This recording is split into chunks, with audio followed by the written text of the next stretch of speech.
Cette vidéo concerne les espaces vectoriels normés.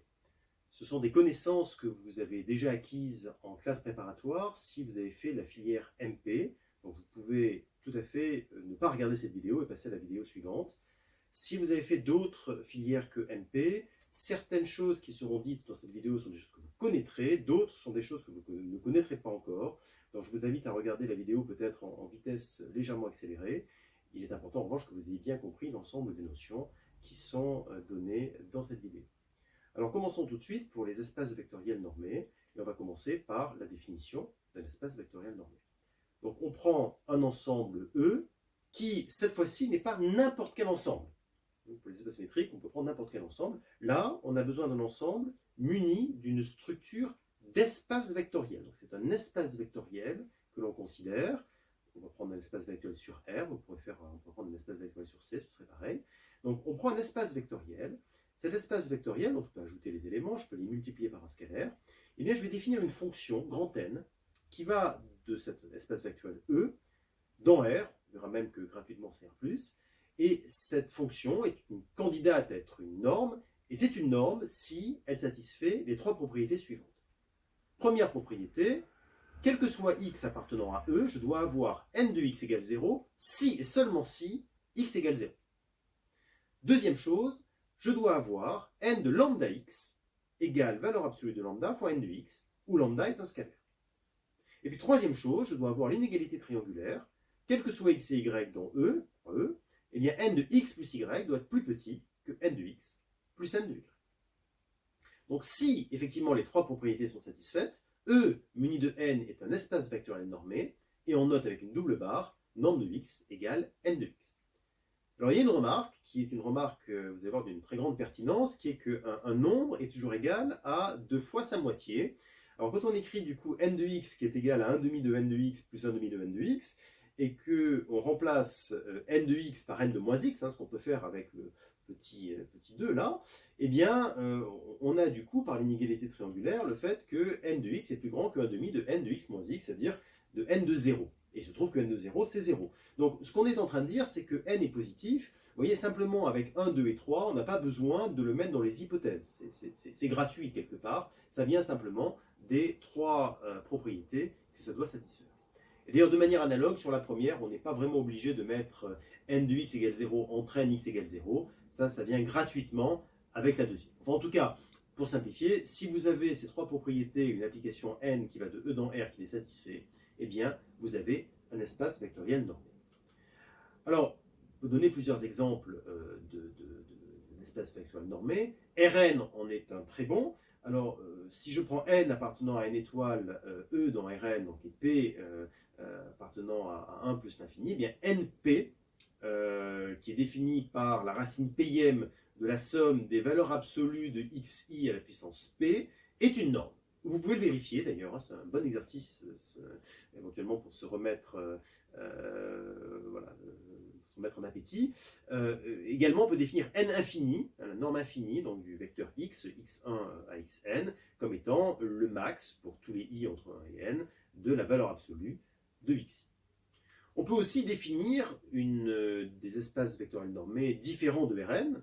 Par exemple, si vous prenez les suites réelles bornées, on note L infini avec un petit l, eh bien on peut définir n infini, grand N infini, de la suite UN, la suite U, UN, comme étant le plus grand terme en valeur absolue, un sub des UN. Ce qui est bien défini puisque U est une suite réelle bornée. Ça, vous pouvez vérifier qu'effectivement, c'est bien une norme.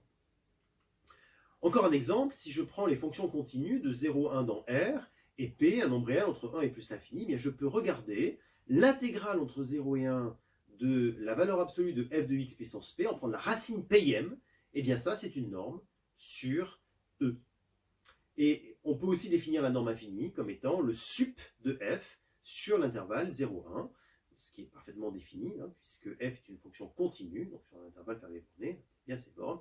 Pas de difficulté, on peut bien définir cette quantité, en plus on prend dessus, donc on n'a pas de difficulté du tout pour faire la définition, pour définir n infini, et puis en plus c'est bien une norme, donc tout va bien. Alors, une fois qu'on a défini une norme, eh bien on remarque que automatiquement on a une distance. Autrement dit, tous les espaces vectoriels normés sont obligatoirement des espaces métriques. Et avec en tout cas pour une distance particulière, qui est la distance qui dérive, qui provient de la norme, qui est définie par distance entre x et y, c'est n de y moins x. Alors, donc B est une distance sur E, et on l'appelle la distance induite par la norme. Bon.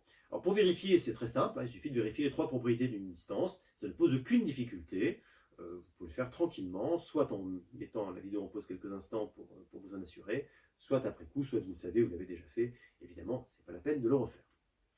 Exemple, eh bien, dans Rn, dp est la distance induite par nb.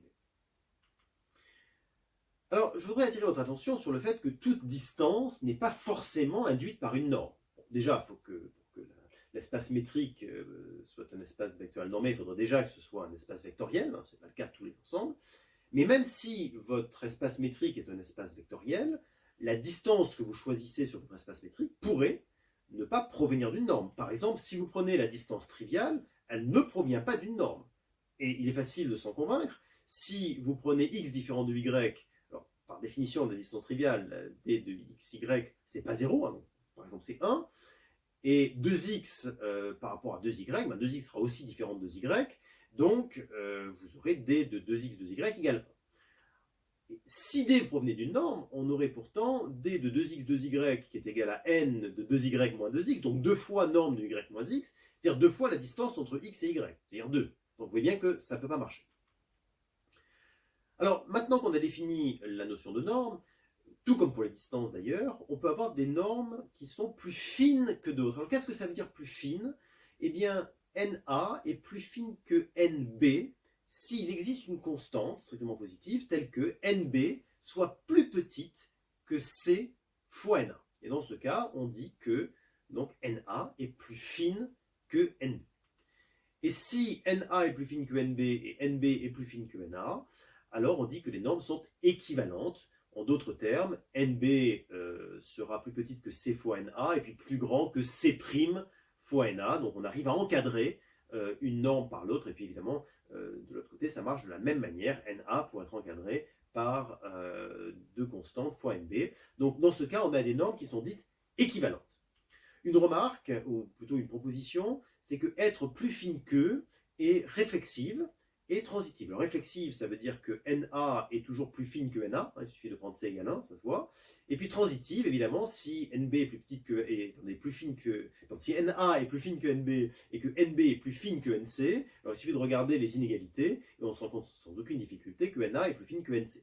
Bon, donc quand on a une relation qui est réflexive et transitive, on dit qu'on a un préordre. On n'a pas un ordre parce qu'il faudra en plus l'antisymétrie. Qu'on n'a pas, c'est pas parce que NA est plus fine que NB et NB est plus fine que NA que NA égale NB, on a juste équivalence, pas l'égalité, donc c'est pas un ordre a priori, mais c'est un préordre, et souvent on note avec ce symbole NB inférieur incurvé, NB inférieur incurvé NA. Alors théorème, si je prends un espace vectoriel de dimension finie, sur R ou sur C, ce ne serait pas vrai sur Q, sur R ou sur C, alors toutes les normes de E sont équivalentes. Alors la démonstration, on la trouve à peu près partout, on met un lien dans les notes de cours, et ce théorème est très intéressant parce que dans Rn, ça veut dire que toutes les normes sont équivalentes. Alors d'ailleurs, j'ai discuté un tout petit peu de ces notions avec un ami de très longue date, qui est professeur de mathématiques en IP étoile à Fermat, que vous connaissez peut-être, Guillaume Brevet, on se connaît depuis 25 ans, et il m'a dit, mais John, tu sais, c'est une équivalence en fait, c'est-à-dire que le théorème qu'on présente comme alors toutes les normes sont équivalentes, c'est un peu plus que ça. Si E est un espace vectoriel sur R ou sur C, alors E est de dimension finie, si et seulement si, toutes ces normes sont équivalentes. Effectivement, il a tout à fait raison, donc je donne le théorème dans sa forme la plus générale, et la démonstration, une très belle démonstration qui est mise dans les notes de cours, que vous pouvez regarder, qui permet donc du coup d'avoir l'équivalence. Donc, le corollaire de tout ça, c'est que sur Rn, les normes NP sont toutes équivalentes. Et ça, c'est vraiment un résultat très fort. Sur Rn, bon, toutes les normes ne sont pas les mêmes, bien sûr, mais elles sont toutes équivalentes, c'est-à-dire qu'on peut les encadrer avec une constante de part et d'autre. À ce stade, donc, je vais définir la notion de boule ouverte. Alors, la notion de boule ouverte, qui se rapproche bien sûr de la distance, de la notion de boule ouverte pour les distances, vous allez voir la similitude.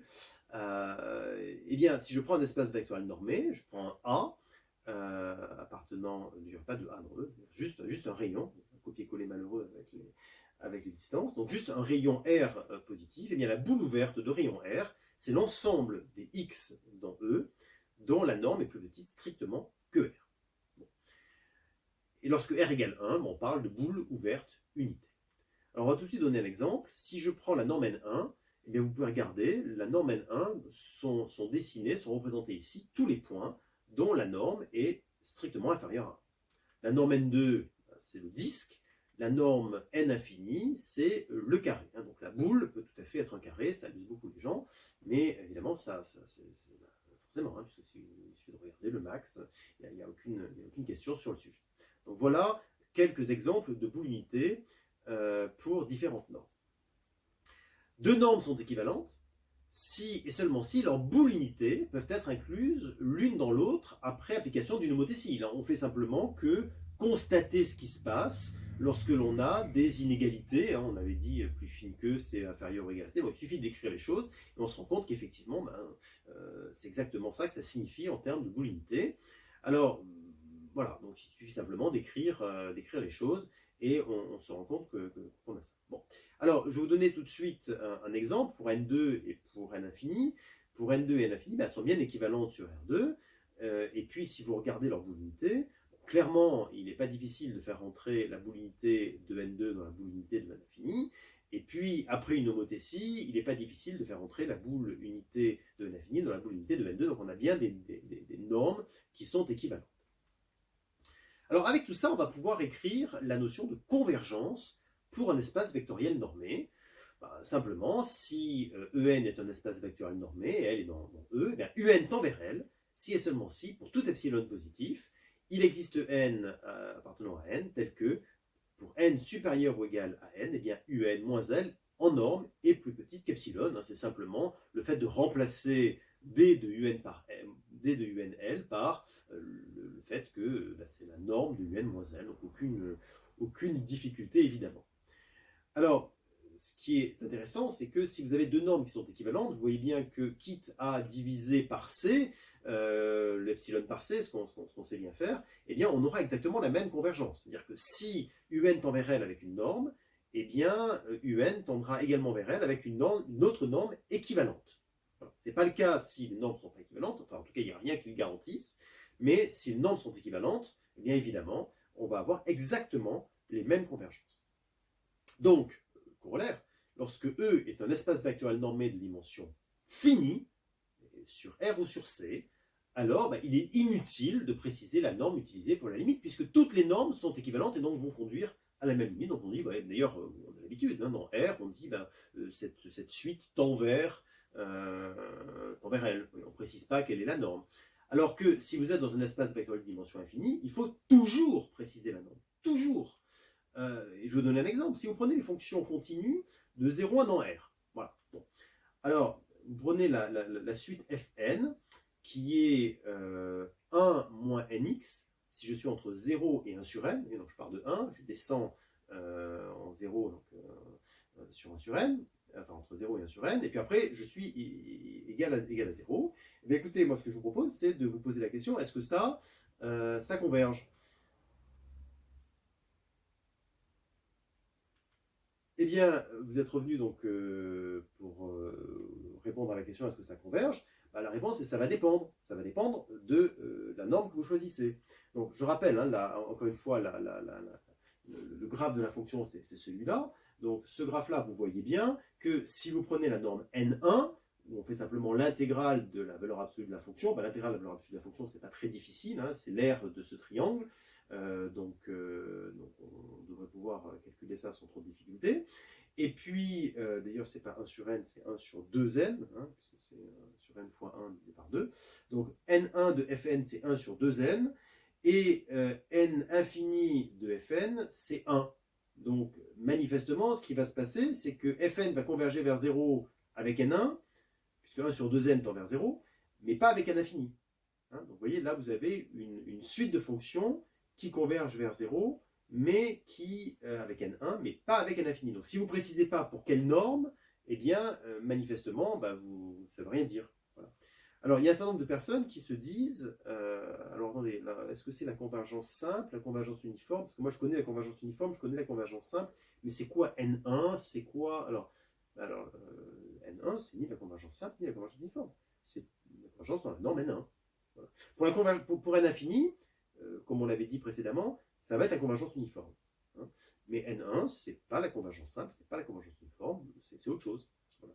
Et puis, pour terminer cette vidéo, la transition avec la vidéo suivante, si vous voulez regarder quelle est la norme qui correspond à la convergence simple, vous allez avoir beaucoup de mal, parce que comme on l'a dit en introduction, vous ne trouverez pas de distance qui vous permettent de représenter cette convergence simple. Et c'est bien la raison pour laquelle on va parler dans la vidéo suivante des espaces topologiques.